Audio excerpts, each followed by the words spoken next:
And the fifth part is the technical challenge: how to achieve the goal of energy saving and emissions reduction in hybrid electric vehicles. And firstly, the characteristics of hybrid electric vehicles. Electric vehicles integrate high and new technology in multidisciplinary fields such as machinery, electricity, and chemistry.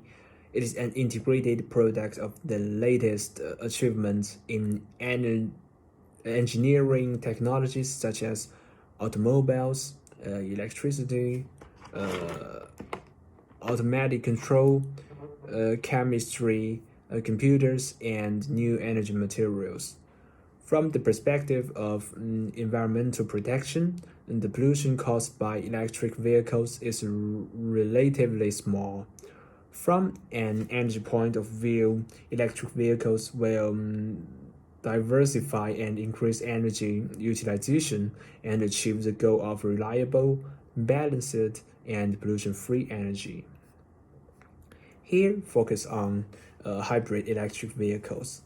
Compared with the internal combustion engine of a traditional automobile, and the electric motor of a hybrid electric vehicle has the characteristic of clean, quiet, and high efficiency.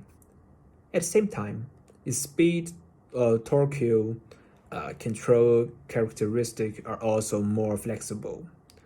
Electric sentences have characteristics such as constant torque at low speeds and constant power at high speeds, and can work at any point under the speed torque curve. Hybrid electric vehicles combine the electric drive system with the traditional internal combustion engine and give full play to the advantages of the two, which can fundamentally solve the problems of poor power performance and short driving range of pure electric vehicles. Compared with pure electric vehicles, hybrid electric vehicles have the following advantages. The weight of the the weight of the battery is greatly reduced, which reduces the quality of the entire vehicle, which is beneficial to improve the power of the vehicle. And secondly, driven by auxiliary power, it breaks the limitation of short cruising range of pure electric vehicles, and its long-distance driving capability is comparable to traditional internal combustion engine vehicles. Thirdly, the fuel economy is greatly improved, and it can also work in pure electric mode to become a zero-emission vehicle.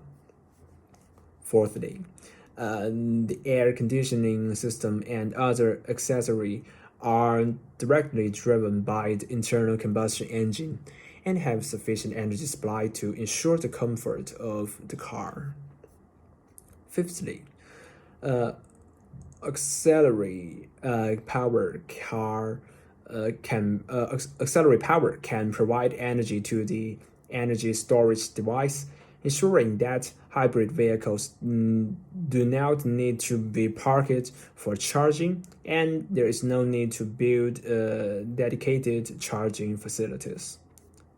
And lastly, the battery pack rarely releases energy violently during use, which can prolong the service life of the battery, thereby increasing the life cycle of the entire vehicle.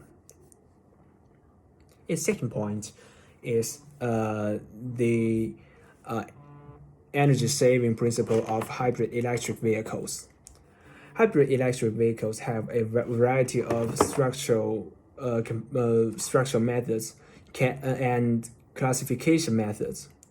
And according to the number of power sources and the structure of the power system, the car can be divided into series, parallel, and hybrid connection types.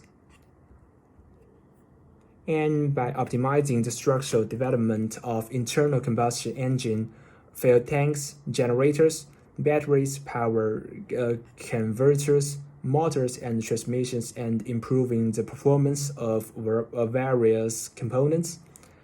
Hybrid electric vehicles have achieved the following effects, thereby achieving the purpose of energy-saving and emission reduction.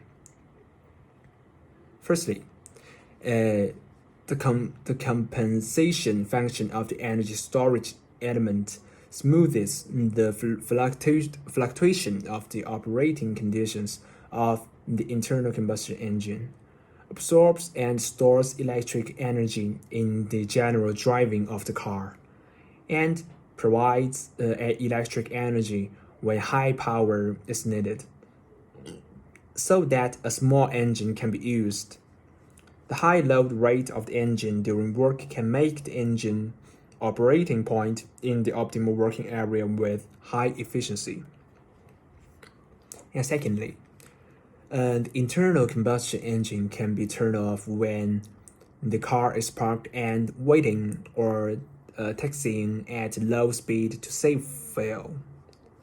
And thirdly, when the car is slowing down or coasting or braking in an emergency, part of the braking energy can be recovered by the engine and converted into electric energy to be stored in the battery, further improving the fuel economy of the car. And lastly, the engine is used as the main power source and the electric motor battery assisted in providing peak power. This approach can optimize the operating conditions of the engine, optimize fuel economy performance, reduce emissions, and minimize the cost of the drive system. After reasonable combination and deployment of different energy components, the energy saving and emission reduction effects we have obtained are much higher than those of ordinary internal combustion engine vehicles. Combining different atomic components in a valuable way, the way to solve the problem is undoubtedly the use of the idea of system engineering. It is by using the concept of system engineering that engineers can make substantial and creative transformations and upgrades on the already solidified power structure of ordinary cars, thus forming the current hybrid electric vehicle system. And here's the last part, the summary and the lessons learned. The main content of this presentation includes the concepts of the classification of electric vehicles, a detailed analysis of the current situation of the electric vehicle market, and an analysis of how engineers use systems engineering methods to achieve excellent energy saving and emission reduction effects in the field of hybrid electric vehicles. By learning the course of this semester, I have a deeper understanding of the concept of systems engineering and a practical understanding of the application of systems engineering methods to actual engineering projects. I think the idea of systems engineering can be applied not only to complex large-scale engineering projects, but also to some small but sophisticated technical applications. I believe that this kind of cognitive improvement is of great significance to my future work and study, hoping that in the future I will also have the opportunity to apply the concepts and technologies of systems engineering to actual engineering scenarios. And here's is my final presentation of the lessons, and thank you very much.